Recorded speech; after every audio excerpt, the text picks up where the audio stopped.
माफ़ करना, तुहाडियां भैणां भूआ रिश्तेदार दादे चाचे नाने जिन्ने भी हैगे ने सारिਆਂ ਨੂੰ सिक्योरिटी चाहिए है भी ये फलाने का जी रिश्तेदार है, फलाने मंत्री का चाचा है, फलाने का सीरी है, फलाने का फलाना है। उस गल दे उत्ते जे तुहाडे कोल कोई तर्क हैगा तो दिओ, तुसीं कहो कि गुरु साहब ने तो क्या ही नहीं शस्त्र रखण नूं, सिख नूं सिर्फ माला लेके आया।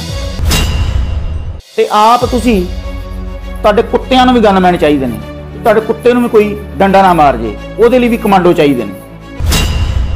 कि वाकई मैं तुहानूं एक गल दसां भी ਜਿਹੜੇ सिख जागदे ने उन्हां नूं ਲੱਗਾ भी किन्ने चिर बाद अकाल तख्त साहिब तो सिखां नूं एक आवाज़ जिहड़ी आई आ वो बहुत मिठी ते सुकून भरी थी।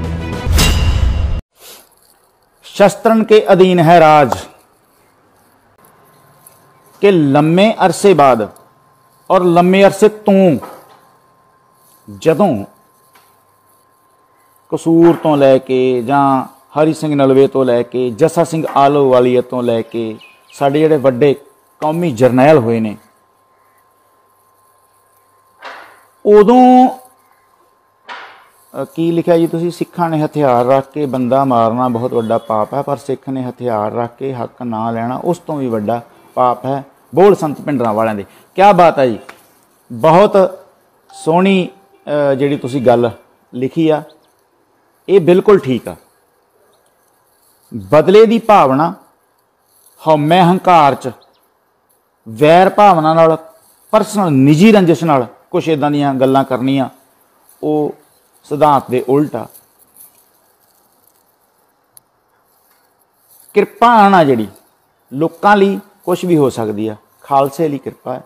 ते खालसे नूं गुरु साहब दा जिहड़ा हुक्म आ वो ये आ कि जदों हीले मुक जाण उदों इनू हथ पाउणा है। ते तुहाडी जिहड़ी तलवार आ, तुहाडा जिहड़ा हथियार आ, शस्त्र आ, वो जुल्म के खिलाफ उठूगा ते जालम का रूप जिहड़ा मर्जी होए, चाहे किसी भी रूप च होए, जिस मर्जी जाति नाल जिस मर्जी धर्म नाल संबंधित होए, जालम का मतलब सिर्फ जालम है। तो जुल्म करने वाला जिहड़ा बंदा है उहदा धर्म जात वेख के उहदे नाल ना ढिल कीती जा सकती है ते ना उहनूं वध सज़ा दी जा सकती है भी इस धर्म का तो तां इहदे नाल इदां होए। नहीं, ये सिख हिस्टरी च किते भी नहीं हैगा।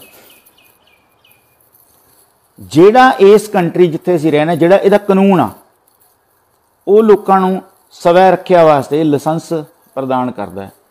ते सिर्फ इन्नी गल भी लाइसेंस लवो, इस गल दी हाहाकार अमृतसर तो पार्लीमेंट लगभग 455 किलोमीटर, उतों तक इन्ना चीक चिहाड़ा पै गया, हाय वो सिख शांति दा होए, सरबत दा भला होए, फलाना होए, टमकाना होए। तुहाडियां चौंकड़ियां बह के कुछ हत्थ च रिवाल्वर फड़ के ते कहण कि तुसीं हथियार रखो, फिर कोई गल नहीं, फिर किसी कौम नूं कोई प्रॉब्लम नहीं, किसी धर्म नूं कोई प्रॉब्लम नहीं, इत्थों दे रहण वाले लोकां नूं प्रॉब्लम नहीं। मैं हैरान हाँ कि स्टेट दा CM भगवंत मान वो जथेदार साहब नूं सलाह दे रहा कि तुसीं शांति, तुसीं गुरबाणी। मेरे ख्याल च इन्हां च कोई भी नहीं होना जिन्हां ने कदी सहज पाठ सुनिया होए जां कीता होए, मैनूं नहीं लगदा हैगा। जे किते सुनिया जां कीता हुंदा ते इन्हां ये गल नहीं सी कहनी भी तुसीं शांति घर घर पहुँचाओ जी। फिर इन्हां नूं समझ लग जांदी कि जिहड़े सतगुरां दी इह बाणी आ, उस उन्हां सतगुरां ने इसे तख्त ते बह के इस गल लई हुक्म कीता सीगा। ते मैं एक गल, मैनूं नहीं पता कल आउण वाला किवें दा, पिछला आपां सारिआं नूं पता जिहड़ा बीत गया उहदे च कुछ भी होया होए, पर जदों इस कंट्री दे, इस देश दे, इस स्टेट दे चैनलां ने यह गल कही कि अपील की जथेदार ने ते SGPC प्रधान ने उन्होंने दुरुस्त किया कि अपील नहीं की, हुक्म किया है। ਹੁਕਮ ਕੀਤਾ ਹੈ। ਤੇ ਮੈਂ ਸੋਚਦਾ ਕਿ ਜਥੇਦਾਰ ਸਾਹਿਬ ਨੇ, ਆਪਾਂ ਕਹਿ ਨਹੀਂ ਦਿੰਦੇ ਉਹ ਚੇਤੇ ਕਰ ਫਲਾਣੀ ਗੱਲ ਤੇਰੇ ਪਿਓ ਨੇ ਕਹੀ ਸੀ, ਤੈਨੂੰ ਚੇਤਾ ਨਹੀਂ ਹੈਗੀ। ਉਹ ਸਿਰਫ ਉਹਨਾਂ ਨੇ ਇਹ ਕਿਹਾ ਆ ਕਿ ਸਿੱਖੋ ਸਿੰਘੋ, ਤੁਹਾਡੇ ਪਿਓ ਨੇ ਜਿਹੜਾ ਤੁਹਾਨੂੰ ਹੁਕਮ ਕੀਤਾ ਸੀ ਉਹ ਫਿਰ ਇੱਕ ਵਾਰੀ ਉਹਨਾਂ ਨੇ ਅਨਾਉਂਸ ਕਰਕੇ ਕਿਹਾ ਵੀ ਬਾਪੂ ਦਾ ਹੁਕਮ ਆ। ਤੇ ਤੁਸੀਂ ਜਿਹੜੀ ਆਪਾਂ ਗੱਲ ਕਰ ਰਹੇ ਹਾਂ ਵੀ ਚੀਕ ਚਿਹਾੜਾ ਜਿਹੜਾ ਉਹ ਪੈ ਗਿਆ ਆ, ਚੀਕ ਚਿਹਾੜਾ ਪੈ ਗਿਆ ਬਹੁਤ ਵੱਡਾ, ਕਿ ਹਾਲ ਪਾਰਿਆ ਮੱਚ ਗਈ ਆ। ਇਸ ਸਟੇਟ ਦੇ ਜਿਹੜੇ ਖਾਸ ਕਰਿੰਦੇ ਸੀਗੇ ਉਹਨਾਂ ਨੇ ਇੱਥੋਂ ਤੱਕ ਕਹਿ ਦਿੱਤਾ ਕਿ ਜਥੇਦਾਰ ਸਾਹਿਬ ਤੁਸੀਂ ਇਹ ਕੀ ਕਰ ਦਿੱਤਾ ਆ, ਤੁਸੀਂ ਕਲਮਾਂ ਦੀ ਜਗ੍ਹਾ, ਤੁਸੀਂ ਆਧੁਨਿਕਤਾ ਦੀ ਜਗ੍ਹਾ ਤੁਸੀਂ ਹਥਿਆਰਾਂ ਦੀ ਗੱਲ ਕਰਦੇ ਹੋ। ਤੁਸੀਂ ਜਿੱਦਣ ਸਾਡੇ ਸੱਚਖੰਡ ਦਰਬਾਰ ਸਾਹਿਬ ਦੇ ਉੱਤੇ ਤੇ ਜਾਣ ਤੋਂ ਪਿਆਰੇ ਖਾਲਸੇ ਦਾ ਜਿਹੜਾ ਤਖਤ ਆ, ਜਿਹੜਾ ਗੁਰੂ ਹਰਗੋਬਿੰਦ ਪਾਤਸ਼ਾਹ ਸੱਚੇ ਪਾਤਸ਼ਾਹ ਵੱਲੋਂ ਆਪ ਬਖਸ਼ਿਸ਼ ਕੀਤੀ ਆ, ਉਸ ਤਖਤ ਤੇ ਜਿੱਦਣ ਹਮਲਾ ਹੁੰਦਾ ਹੈ ਉਹਨਾਂ ਡੇਟਾਂ ਦੇ ਵਿੱਚ ਤੁਸੀਂ ਤਾਂ ਆਰਮੀ ਦੀ ਮੰਗ ਕਰ ਰਹੇ ਹੋ। ਕਿਹਦੇ ਵਾਸਤੇ ਆਰਮੀ ਦੀ ਮੰਗ ਕਰ ਰਹੇ ਹੋ? ਕਿਉਂਕਿ ਜਿਹੜੀ ਇੱਕ ਧਿਰਾ ਉਹ ਤਾਂ ਰਾਸ਼ਟਰਵਾਦੀ ਹੈ ਤੇ ਮੁਸਲਮਾਨਾਂ ਦੀ ਇੱਥੇ ਗਿਣਤੀ ਵੀ ਬੜੀ ਘੱਟ ਆ, ਤੇ ਆਰਮੀ ਕਿਹਦੇ ਵਾਸਤੇ ਮੰਗਾਉਣ ਰਹੇ ਹੋ? ਸਾਡੇ ਲਈ, ਸਾਨੂੰ ਮਾਰਨ ਲਈ, ਸਾਨੂੰ ਡਰਾਉਣ ਲਈ, ਸਾਨੂੰ ਅੰਦਰ ਧੱਕਣ ਲਈ? ਕਿਹਦੇ ਲਈ ਆਰਮੀ ਮੰਗਾਈ ਤੁਸੀਂ? ਉੱਤੋਂ ਜਿਹਦੀ ਕਾਨੂੰਨ ਇਸ ਕੰਟਰੀ ਦਾ ਜਿਹਦੀ ਤੁਸੀਂ ਦੁਹਾਈ ਦਿੰਦੇ ਹੋ ਉਹ ਵੀ ਇਜਾਜ਼ਤ ਦਿੰਦਾ, ਤੇ ਸਿੱਖਾਂ ਨੂੰ ਉਹ ਵੀ ਲੈਣ ਦੇ ਉੱਤੇ ਤੁਹਾਨੂੰ ਇਤਰਾਜ਼ ਆ, ਤੇ ਆਪ ਤੁਸੀਂ, ਤੁਹਾਡੇ ਕੁੱਤਿਆਂ ਨੂੰ ਵੀ ਗਨਮੈਨ ਚਾਹੀਦੇ ਨੇ ਵੀ ਤੁਹਾਡੇ ਕੁੱਤੇ ਨੂੰ ਵੀ ਕੋਈ ਡੰਡਾ ਨਾ ਮਾਰ ਜੇ, ਉਹਦੇ ਲਈ ਵੀ ਕਮਾਂਡੋ ਚਾਹੀਦੇ ਨੇ। ਮਾਫ ਕਰਨਾ, ਤੁਹਾਡੀਆਂ ਭੈਣਾਂ, ਭੂਆ, ਰਿਸ਼ਤੇਦਾਰ, ਦਾਦੇ, ਚਾਚੇ, ਨਾਨੇ ਜਿੰਨੇ ਵੀ ਹੈਗੇ ਨੇ ਸਾਰਿਆਂ ਨੂੰ ਸਿਕਿਉਰਿਟੀ ਚਾਹੀਦੀ ਆ ਵੀ ਇਹ ਫਲਾਣੇ ਦਾ ਜੀ ਰਿਸ਼ਤੇਦਾਰ ਹੈ, ਫਲਾਣੇ ਮੰਤਰੀ ਦਾ ਚਾਚਾ ਹੈ, ਫਲਾਣੇ ਦਾ ਸੀਰੀ ਹੈ, ਫਲਾਣੇ ਦਾ ਫਲਾਣਾ ਆ। ਤੇ ਸਿੱਖਾਂ ਨੂੰ ਆਪਣੇ ਘਰ ਲਾਇਸੈਂਸੀ ਹਥਿਆਰ ਰੱਖਣ ਦੀ ਅਕਾਲ ਤਖਤ ਸਾਹਿਬ ਤੋਂ ਕੋਈ ਸਪੈਸ਼ਲ ਹੁਕਮ ਨਹੀਂ ਹੋਇਆ ਕਿ ਤੁਹਾਨੂੰ ਲੱਗੇ ਵੀ ਜਥੇਦਾਰ ਨੇ ਦਾ ਪਤਾ ਨਹੀਂ ਕੀ ਕਰ ਦਿੱਤਾ ਆ। ਸਿਰਫ ਉਹਨੇ, ਜਥੇਦਾਰ ਸਾਹਿਬ ਨੇ ਆਪਣੀ ਕੌਮ ਨੂੰ ਆਵਾਜ਼ ਮਾਰੀ ਆ, ਯਾਦ ਕਰਾਇਆ ਵੀ ਉਹ ਆਪਣੇ ਪਿਤਾ ਜੀ ਨੇ, ਆਪਣੇ ਬਾਪੂ ਜੀ ਨੇ ਕਿਹਾ ਸੀ ਤੁਹਾਨੂੰ ਵੀ ਕਿਤੇ ਮਨ ਚੋਂ ਵਿਸਰ ਤਾਂ ਨਹੀਂ ਗਈ ਗੱਲ। ਦੁਬਾਰੇ ਉਹਨਾਂ ਜਿਵੇਂ ਕਹਿੰਦੇ ਨੇ ਵੀ ਰਿਪੀਟ ਕਰਾਤੀ ਗੱਲ। ਤੇ ਦੁਨੀਆ ਦਾ ਆ ਸਿੰਘ ਨੇ ਇੱਕ ਨੇ ਲਿਖਿਆ ਆ, ਬਹੁਤ ਧੰਨਵਾਦ ਜੀ, ਕਿ USA ਘਰ ਘਰ ਵੈਪਨ ਇਹ ਲਾ ਉੱਥੋਂ ਦਾ ਡਿਫੈਂਸ ਲੜ ਸਕਦੇ ਹਨ, ਆਰ ਡਿਫੈਂਸ ਨੂੰ ਲੋੜ ਪੈਂਦੀ। ਬਿਲਕੁਲ ਜੀ। ਹੁਣ ਤੁਸੀਂ ਵੇਖੋ ਕਿ ਦੁਨੀਆ ਦੀ ਜਿਹੜੀ ਅੱਜ ਇੱਕ ਬਾਦਸ਼ਾਹਤ ਆ ਜਿਹਦੇ ਕੋਲ, ਉਹਨਾਂ ਦੀਆਂ ਗੱਡੀਆਂ 'ਚ ਖੁੱਲੇ ਵੈਪਨ ਤੁਰੇ ਫਿਰਦੇ ਨੇ, ਕੋਈ ਪ੍ਰੋਬਲਮ ਨਹੀਂ ਹੈਗੀ। ਮੈਂ ਕਹਿੰਦਾ ਵੀ ਮੈਨੂੰ ਇਸ ਗੱਲ ਦਾ ਹਾਸੋ ਹੀ ਨਹੀਂ ਗੱਲ ਆ। ਕਾਂਗਰਸ ਦਾ ਪ੍ਰਧਾਨ, ਜਿਹਨੂੰ ਮੈਨੂੰ ਨਹੀਂ ਲੱਗਦਾ ਵੀ ਇਹ ਹੰਕਾਰ ਵਾਲੀ ਗੱਲ ਹੋਏਗੀ ਵੀ ਕੋਈ ਊੜਾ ਐੜਾ ਵੀ ਸਿੱਖੀ ਦੇ ਨਿਯਮਾਂ ਬਾਰੇ ਆਉਂਦਾ ਹੋਏ, ਉਹ ਵੀ ਸਮਝਾਉਣ ਤੁਰਿਆ ਅਕਾਲ ਤਖਤ ਦੇ ਜਥੇਦਾਰ ਸਾਹਿਬ ਨੂੰ। ਤੇ ਭਗਵੰਤ ਮਾਨ ਸਟੇਟ ਦਾ ਮੁੱਖ ਮੰਤਰੀ, ਦੇਖੋ ਸਾਡੀ ਹੱਥ ਜੋੜ ਕੇ ਬੇਨਤੀ ਆ ਕਿ ਇਹ ਗੱਲ ਜਿਹੜੀ ਆ ਤੁਸੀਂ ਇਸ ਤਰ੍ਹਾਂ ਪੇਸ਼ ਕੀਤੀ ਆ ਵੀ ਅਕਾਲ ਤਖਤ ਦੇ ਜਥੇਦਾਰ ਸਾਹਿਬ ਨੇ ਰਾਸ਼ਟਰਵਾਦ, ਜਿਹੜਾ ਅਖੌਤੀ ਰਾਸ਼ਟਰਵਾਦ ਆ, ਉਹਦੇ ਖਿਲਾਫ ਇੱਕ ਬਹੁਤ ਵੱਡਾ ਬਿਆਨ ਦਿੱਤਾ ਆ ਤੇ ਸਿੱਖਾਂ ਨੂੰ ਹਥਿਆਰ ਚੁੱਕਣ ਲਈ ਅਪੀਲ ਕੀਤੀ ਆ। ਸਿੱਖਾਂ ਨੂੰ ਹਥਿਆਰ ਰੱਖਣ ਦਾ ਗੁਰੂ ਸਾਹਿਬ ਦਾ ਜਿਹੜਾ ਬਚਨ, ਜਿਹੜਾ ਹੁਕਮ ਆ, ਉਹ ਦੁਹਰਾਇਆ ਗਿਆ ਆ। ਇਹ ਤਾਂ 6ਵੇਂ ਸਤਿਗੁਰਾਂ ਨੇ ਵਧੀਆ ਘੋੜੇ, ਵਧੀਆ ਸ਼ਸਤਰ, ਤੇ ਹੁਣ ਮੈਨੂੰ ਦੀਪ ਸਿੱਧੂ ਦੀ ਗੱਲ ਕੋਟ ਕਰਦਾ, ਉਹ ਜਦੋਂ ਮੱਕੜ ਵੀਰ ਉਹਨਾਂ ਦੀ ਇੰਟਰਵਿਊ ਕਰ ਰਿਹਾ ਤੇ ਉਹ ਕਹਿੰਦੇ ਵੀ ਇਹ ਕਿੰਨਾ ਕੁ ਭੱਜ ਲੈਂਦੀ ਹੈ, ਕੀ ਕਰਦੀ ਹੈ, ਤੇ ਉਹਦੀਆਂ ਸਿਫਤਾਂ ਦੱਸਦਾ ਕਹਿੰਦਾ ਵੀ ਸਮਾਂ ਬਦਲਿਆ ਆ, ਫਿਰ ਘੋੜੇ ਤਾਂ ਵਧੀਆ ਹੀ ਚਾਹੀਦੇ ਨੇ ਨਾ। ਹੁਣ ਬਦਲ ਗਿਆ, ਜੇ ਉਹ ਸਮਾਂ ਹੁੰਦਾ ਤੇ ਵਧੀਆ ਘੋੜੇ ਹੁੰਦੇ, ਤੇਗਾਂ ਹੁੰਦੀਆਂ। ਅੱਜ ਉਹ ਸਮਾਂ ਚੇਂਜ ਹੋਇਆ ਤੇ ਅੱਜ ਸਾਡੇ ਕੋਲ ਵਧੀਆ ਗੱਡੀਆਂ, ਵਧੀਆ ਸ਼ਸਤਰ ਚਾਹੀਦੇ ਨੇ। ਪਰ ਤੁਹਾਨੂੰ ਕੀ ਲੱਗਦਾ ਹੈ ਕਿ ਸਿੱਖਾਂ ਦੇ ਕੋਲ ਪੰਜਾਬ ਦੇ ਵਿੱਚ ਕੋਈ ਲਾਇਸੈਂਸ ਨਹੀਂ ਹੈਗਾ? ਤੇ ਕਿੰਨੇ ਕੁ ਪਹਿਲਾਂ ਸਿੱਖਾਂ ਨੇ ਸੜਕਾਂ 'ਤੇ ਆ ਕੇ ਕਿਸੇ ਦੇ ਧਾਰਮਿਕ ਤੌਰ 'ਤੇ, ਕਿਸੇ ਦੀ ਧੀ ਭੈਣ ਨੂੰ, ਕਿਸੇ ਦੇ ਬੱਚੇ ਨੂੰ ਕੋਈ ਨੁਕਸਾਨ ਪਹੁੰਚਾਇਆ ਹੋਇਆ? ਅੱਜ ਤੱਕ ਰੱਖਿਆ ਜ਼ਰੂਰ ਕੀਤੀ ਹੋਊਗੀ,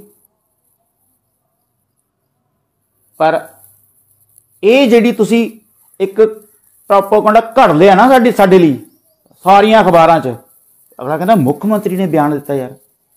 ਤੇ ਕੁਝ ਸਾਡੇ ਬੰਦੇ, ਸਾਡੇ ਭਰਾ, ਉਹ ਇਸ ਗੱਲ ਕਰਕੇ ਹੀ ਇਸ ਬਿਆਨ ਦੇ ਉੱਤੇ ਇੰਨਾ ਚੀਕ ਚਿਹਾੜਾ ਪਾਉਂਦੇ ਨੇ ਵੀ ਅਸੀਂ ਇਹਨੂੰ ਜਥੇਦਾਰ ਨਹੀਂ ਮੰਨਦੇ, ਇਸ ਕਰਕੇ ਇਹਦਾ ਬਿਆਨ ਗਲਤ ਆ। ਤੁਸੀਂ ਜਥੇਦਾਰ ਸਾਹਿਬ ਮੰਨੋ ਜਾਂ ਨਾ ਮੰਨੋ, ਇਹ ਸਾਡੇ ਸਾਰਿਆਂ ਦੇ ਉੱਤੇ, ਹੋ ਸਕਦਾ ਮੈਂ ਖੁਦ ਨਾ ਕਹਿੰਦਾ ਹਾਂ ਵੀ ਮੈਂ ਇਹ ਅਕਾਲ ਤਖਤ ਸਾਹਿਬ ਦਾ ਜਥੇਦਾਰ, ਪਰ ਜਿਹੜੀ ਗੱਲ, ਜਿਹੜਾ ਹੁਕਮ ਦੁਹਰਾਇਆ ਪਾਤਸ਼ਾਹਾਂ ਦਾ, ਉਸ ਗੱਲ 'ਚ ਕੋਈ ਫਰਕ ਹੈਗਾ ਤਾਂ ਉਹਨੂੰ ਦੁਰਸਤ ਕਰੋ ਵੀ ਅਕਾਲ ਤਖਤ ਸਾਹਿਬ ਦੇ ਜਥੇਦਾਰ ਨੇ ਆਹ ਗੁਨਾਹ ਕਰ ਦਿੱਤਾ ਆ।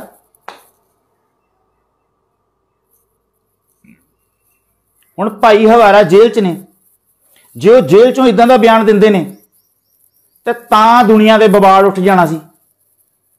ਫਿਰ ਉਹਨੂੰ ਦੂਜੇ ਸ਼ਬਦਾਂ 'ਚ ਕਹਿਣਾ ਸੀ ਵੀ ਫਲਾਣਾ ਹਵਾਰਾ ਜੀ ਤੇ ਉਹਨੇ ਅੱਤਵਾਦੀ ਬਣਨ ਲਈ ਸੁਨੇਹਾ ਦਿੱਤਾ ਆ, ਫਿਰ ਆਹ ਗੱਲ ਕਰਨੀ ਸੀ। ਹੁਣ ਜੇ ਅਕਾਲ ਤਖਤ ਤੋਂ ਗਿਆਨੀ ਹਰਪ੍ਰੀਤ ਸਿੰਘ ਜੀ ਜਿਹੜੇ ਨੇ, ਉਹਨਾਂ ਨੇ ਇਹ ਗੱਲ ਕਹੀ ਆ, ਤੇ ਹੁਣ ਸਾਡੇ ਹੀ ਕੁਝ ਬੰਦੇ ਵਿੱਚੋਂ, ਮੇਰੀ ਹੱਥ ਜੋੜ ਕੇ ਬੇਨਤੀ ਆ, ਸਾਡੇ ਵਿਖਰਾਵੇਂ ਹੋ ਸਕਦੇ ਨੇ, ਸਾਡੀਆਂ ਬਹੁਤ ਗੱਲਾਂ ਘਰੇਲੂ ਹੋ ਸਕਦੀਆਂ ਨੇ, ਪਰ ਤੁਹਾਡੇ ਚਰਨਾਂ 'ਚ ਬੇਨਤੀ ਆ ਕਿ ਵਾਕਈ ਮੈਂ ਤੁਹਾਨੂੰ ਇਹ ਗੱਲ ਦੱਸਾਂ ਵੀ ਜਿਹੜੇ ਸਿੱਖ ਜਾਗਦੇ ਨੇ, ਉਹਨਾਂ ਨੂੰ ਲੱਗਾ ਵੀ ਕਿੰਨੇ ਚਿਰ ਬਾਅਦ ਅਕਾਲ ਤਖਤ ਸਾਹਿਬ ਤੋਂ ਸਿੱਖਾਂ ਨੂੰ ਇੱਕ ਆਵਾਜ਼ ਜਿਹੜੀ ਆਈ ਆ, ਉਹ ਬਹੁਤ ਮਿੱਠੀ ਤੇ ਸਕੂਨ ਭਰੀ ਸੀ। ਇਸ ਗੱਲ ਦੀ ਪ੍ਰਸ਼ੰਸਾ ਕਰਨ, ਜਿਹੜੀ ਪ੍ਰਸ਼ੰਸਾ ਕਰਨੀ ਸੀ, ਜਿਹੜੀ ਵਧਾਈ ਦੇਣੀ ਸੀ, ਜੈਲਸ ਦੇ ਵਿੱਚੋਂ ਤੁਸੀਂ ਜਥੇਦਾਰ ਸਾਹਿਬ ਨੂੰ ਬਹੁਤ ਊਟ ਪਟਾਂਗ ਬੋਲਦੇ ਹੋ, ਗਲਤ ਬੋਲਦੇ ਹੋ। ਤੁਹਾਡੀ ਨਿੱਜੀ ਰੰਜਿਸ਼ ਹੋ ਸਕਦੀ ਹੈ, ਸਿਧਾਂਤਕ ਹੋ ਸਕਦੀ ਆ, ਪਰ ਜਿਹੜੀ ਉਹਨਾਂ ਨੇ ਗੱਲ ਕਹੀ ਆ, ਉਸ ਗੱਲ ਦੇ ਉੱਤੇ ਜੇ ਤੁਹਾਡੇ ਕੋਲ ਕੋਈ ਤਰਕ ਹੈਗਾ ਤਾਂ ਦਿਓ। ਤੁਸੀਂ ਕਹੋ ਕਿ ਗੁਰੂ ਸਾਹਿਬ ਨੇ ਤਾਂ ਕਿਹਾ ਹੀ ਨਹੀਂ ਸ਼ਸਤਰ ਰੱਖਣ ਨੂੰ ਸਿੱਖ ਨੂੰ, ਸਿਰਫ ਮਾਲਾ ਲਈ ਕਿਹਾ ਆ। ਮਾਲਾ ਵੀ ਨਹੀਂ ਹੋ ਰਹਿਣੀ ਜੇ ਹੱਥ ਹਥਿਆਰ ਨਹੀਂ। ਤੁਹਾਡੇ ਹੱਥ ਦੇ ਵਿੱਚ ਮਾਲਾ, ਇੱਕ ਹੱਥ ਮਾਲਾ ਤੇ ਦੂਜੇ ਹੱਥ 'ਚ ਖੰਡਾ, ਜਿਹੜਾ ਬਾਬੇ ਦੀਪ ਸਿੰਘ ਨੇ ਵਾਹਿਆ ਆ, ਉਹ ਸਾਰੀ ਗੱਲ ਨੂੰ ਆਪਣੇ ਉਤਾਰੋ। ਮਾਲਾ ਦਾ ਮਤਲਬ ਇਹ ਨਹੀਂ ਵੀ ਜਿਹੜੀ ਮਣਕਿਆਂ ਦੀ ਮਾਲਾ ਆ ਵੀ ਉਹ ਚੁੱਕੀ ਆ ਤਾਂ ਤੁਸੀਂ ਉਹ ਤੁਹਾਨੂੰ ਕਿਸੇ ਨੇ ਰੱਖਣ ਨਹੀਂ ਦੇਣੀ। ਫਕੀਰੀ ਜਿਹੜੀ ਗੁਰੂ ਸਾਹਿਬ ਨੇ ਦੋ ਤਲਵਾਰਾਂ, ਉਹ ਆ ਮੀਰੀ ਤੇ ਪੀਰੀ। ਜੇ ਤੁਹਾਡੇ ਕੋਲ ਉਹ ਨਹੀਂ ਤਾਂ ਇਹ ਨਹੀਂ। ਸੋ ਇਹ ਮੈਂ ਸੱਚੀ ਤੁਹਾਡੇ ਚਰਨਾਂ 'ਚ ਬੇਨਤੀ ਕਰਦਾ ਕਿ ਤੁਹਾਡੇ ਜਿੱਦਾਂ ਦੇ ਮਰਜ਼ੀ ਵਖਰੇਵੇਂ ਹੋਣ, ਪਰ ਇਸ ਗੱਲ ਲਈ ਮੈਂ ਜਥੇਦਾਰ ਸਾਹਿਬ ਨੂੰ ਦਿਲੋਂ ਸਲੂਟ ਕਰਦਾ। ਤੁਸੀਂ ਯਕੀਨ ਕਰਿਓ ਕਿ ਮੈਨੂੰ 2 ਵਜੇ ਸਵੇਰੇ ਜਾਗ ਆ ਗਈ ਆ ਵੀ ਕਿਆ ਬਾਤ ਹੈ। ਤੇ ਫਿਰ ਜਿਹੜਾ ਉਹਨੂੰ ਦੁਰਸਤ ਕੀਤਾ ਐਸਜੀਪੀਸੀ ਪ੍ਰਧਾਨ ਨੇ, ਉਹ ਉਦੋਂ ਵੀ ਠੰਡਕ ਦੇਣ ਵਾਲਾ ਸੀ ਵੀ ਇਹ ਨਹੀਂ ਵੀ ਹਾਂਜੀ ਉਹ ਜੀ ਅਪੀਲ ਕਰਤੀ ਜੀ ਜਾਂ ਉਹਨਾਂ ਨੇ ਇੰਜ ਕਿਹਾ। ਕੋਈ ਪਰਦਾ ਮਿੱਟੀ ਘੱਟਾ ਪਾਉਣ ਦੀ ਕੋਸ਼ਿਸ਼ ਨਹੀਂ ਕੀਤੀ। ਉਹਨਾਂ ਸਿੱਧਾ ਕਿਹਾ ਵੀ ਜਥੇਦਾਰ ਸਾਹਿਬ ਨੇ ਹੁਕਮ ਕੀਤਾ ਆ। ਔਰ ਮੈਂ ਚਾਹਾਂਗਾ ਕਿ ਪਹਿਲੇ ਜਿਹੜੇ ਹੁਕਮ ਕੀਤੇ ਹੋਏ ਨੇ, ਜਿਹੜੇ ਜਥੇਦਾਰ ਵਿਦਾਂਤੀ ਨੇ ਹੁਕਮ ਕੀਤੇ ਸੀ ਵੀ ਆਰਐਸਐਸ ਨਾਲ ਸੰਬੰਧ ਨਹੀਂ ਰੱਖਣੇ, ਉਹਨਾਂ ਹੁਕਮਾਂ ਦੀ ਪਾਲਣਾ ਵੀ ਉਸ ਤਰ੍ਹਾਂ ਹੀ ਕੀਤੀ ਜਾਵੇ। जिवें सरसे वाले बारे हुक्म किया सी, मैं चाहना कि अकाली दल SGPC मुड़े वापस। इस गल की सानू खुशी होगी। समय दे हालातां दे मद्देनज़र तुसी ये सोचो, कदी अदीना बेग वाली जिहड़ी स्टोरी है, जिहड़ी हिस्टरी आ, उन्होंने ध्यान च लियाओ कि उस समय उन्होंने जिहड़ा फैसला लिया सी, कई बारी सानू इवें भी फैसले लैणे पै सकदे ने। तुसी ये वेखना आ कि साडी कौम, साडा पंथ ते राज करेगा खालसा दे संकल्प दे विच जिहड़ा कोई रोड़ा आउंदा आ, जां उहदे विच जिहड़ी दिक्कत आउंदी है, जां उहनूं जिहड़ा परेशान करदा, जां उहनूं जिहड़ा डिस्टर्ब कर रहा है, सिर्फ साडी ओह गल होनी चाहिदी आ। उहदे लई जे कोई, हाँ बिल्कुल मैं तुहाडी गल नाल बिल्कुल मैं तुहाडी गल नाल सहमत हाँ जी, इहदे च कोई दो रावां नहीं। ये उस परिवार नूं तां आपां सारे भली भात जानने, उहदे लई कोई दो रावां नहीं हैगियां। वो तां छोटे जे बच्चों नूं भी पता है, सब कुछ माफ किया जा सकदा है, पर गुरु ग्रंथ साहिब दी होई बेअदबी ते उन्हां लोकां दे नाल खड़ना जिहड़ा गुनाह आ, ये कदी भी आपां गल करनी। जिहड़ा जथेदार साहब ने बयान दिता है तो जिहदा चीक चिहाड़ा पिया है, मैं थोड़ा माफ़ी चाहांगा। बाकी आपां सारिआं नूं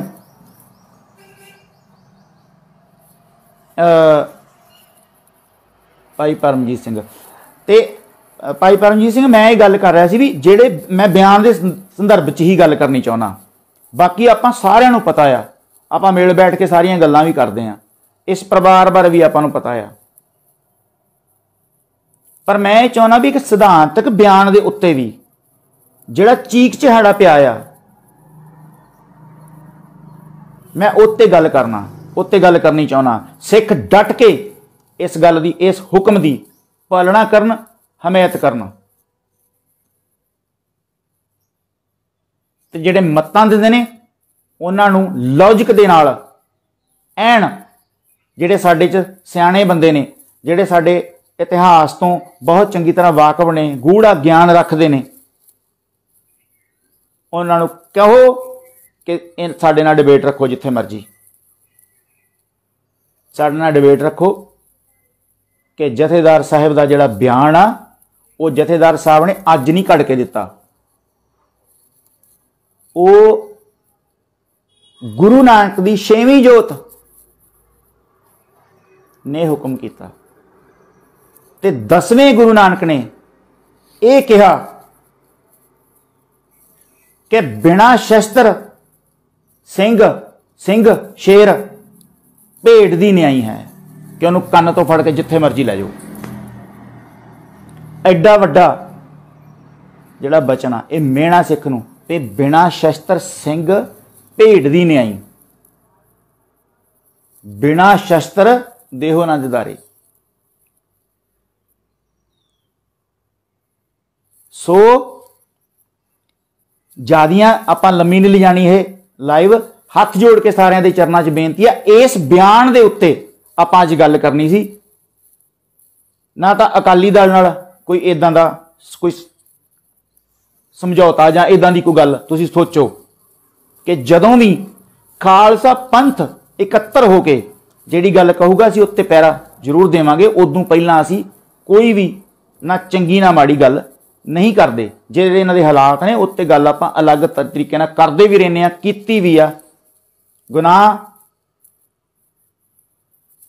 माफ नहीं होंगे, पर यह गुरु नानक का दारा, इत्थे सब कुछ संभव है। फिर भी मैनू सच्ची बहुत खुशी हुई है कि मैं खुशी नाल ही लाइव होया।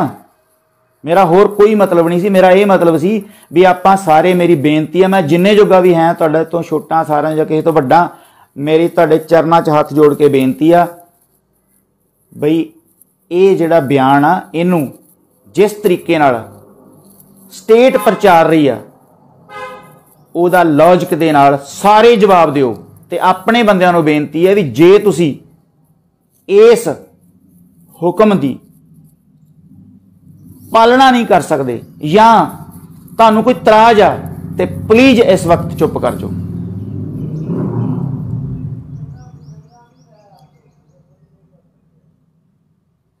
ਠੀਕ ਹੈ ਜੀ। ਇਹ ਭਾਈ ਪਰਮਜੀਤ ਸਿੰਘ ਜੀ, ਇਹ ਸਾਰਾ ਕੁਝ ਇਦਾਂ ਹੋਣਾ ਹੀ ਆ। ਇਹ ਮੁੱਦਾ ਕੋਈ ਕਮੈਂਟ, ਤੁਹਾਡੀ ਗੱਲ ਸਹੀ ਆ ਬਿਲਕੁਲ। ਤੇ ਸੋ ਇੰਨੀਆਂ ਹੀ ਬੇਨਤੀਆਂ ਸਨ ਜੀ। ਸਾਡੀ ਕੌਮ ਚੜ੍ਹਦੀ ਕਲਾ 'ਚ ਰਹੇ, ਸਾਡਾ ਪੰਥ ਚੜ੍ਹਦੀ ਕਲਾ 'ਚ ਰਹੇ, ਸਾਡੇ ਉਸ ਖਾਲਸਾ ਰਾਜ ਨੂੰ ਵਾਹਿਗੁਰੂ ਚੜ੍ਹਦੀ ਕਲਾ 'ਚ ਰੱਖੇ ਔਰ ਜਲਦੀ ਉਹਨਾਂ ਲੀਹਾਂ ਤੇ ਸਾਨੂੰ ਲੈ ਕੇ ਜਾਵੇ ਪਾਤਸ਼ਾਹ।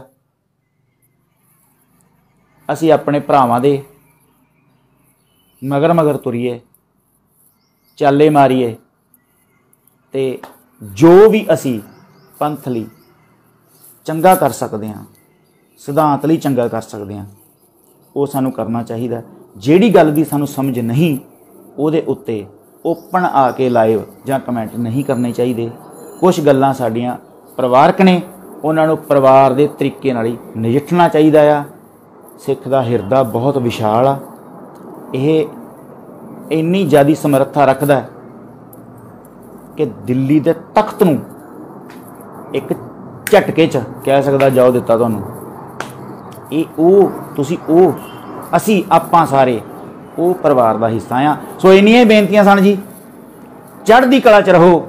ਜਿਹਦਾ ਵੀ ਲਾਇਸੈਂਸ ਬਣਦਾ ਆ ਉਹ ਭਾਈ ਬਣਵਾਓ। ਹੁਣ ਸਾਡੇ ਵਰਗਿਆਂ ਦਾ ਬਣਨਾ ਹੀ ਨਹੀਂ ਹੈਗਾ। ਠੀਕ ਹੈ ਜੀ। ਸੋ ਇਸ ਕਰਕੇ ਆਪਣੀਆਂ ਪਤਨੀਆਂ ਦੇ, ਆਪਣੇ ਬੇਟਿਆਂ ਦੇ, ਆਪਣੇ ਪਰਿਵਾਰ ਦੇ ਜਿਹਦੇ ਨਾਂ 'ਤੇ ਵੀ ਬਣਦਾ ਆ ਉਸ ਹੁਕਮ ਦੀ ਪਾਲਣਾ ਕਰੋ। ਪਰਮਾਤਮਾ ਕਰੇ ਅਸੀਂ ਚੜ੍ਹਦੀ ਕਲਾ ਵੱਲ ਨੂੰ ਜਾਈਏ। ਸੋ ਦਿਓ ਇਜਾਜ਼ਤ। ਆਖੋ ਜੀ ਵਾਹਿਗੁਰੂ ਜੀ ਕਾ ਖਾਲਸਾ, ਵਾਹਿਗੁਰੂ ਜੀ ਕੀ